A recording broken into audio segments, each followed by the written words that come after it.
basically what I was just thinking here is that there is a real problem in the fact that a lot of online content, it's all just in the end, right? It's this idea of kind of build very quietly in secret, and then when you have something worth showing, show it off to the world.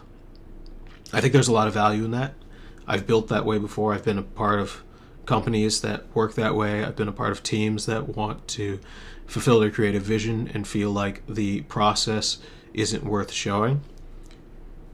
I think it honestly depends on obviously what you're doing. But, I also know that a lot of people really enjoy bloopers. They enjoy seeing how things are made. It might actually be a narrative that bigger operations try to keep smaller operations from thriving by telling them that they shouldn't bother showing up until they finish the final product.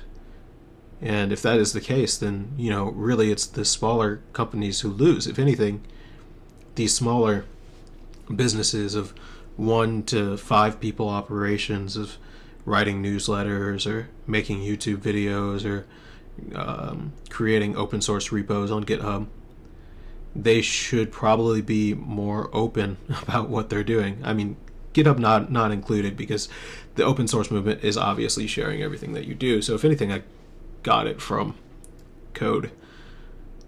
But by showing people the progress of what you're building towards, I think it involves them, but then it also gives you the exclusive benefit of capturing value from the cutting room floor, which is something that's getting discussed here as well over in this sell your byproduct section.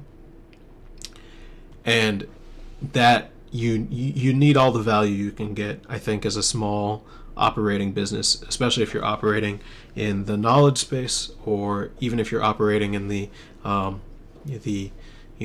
building a product space. I think that a lot of TikTokers and chefs and woodworkers have figured this out. A lot of them have started to record their process and then turn it into a time lapse and post it.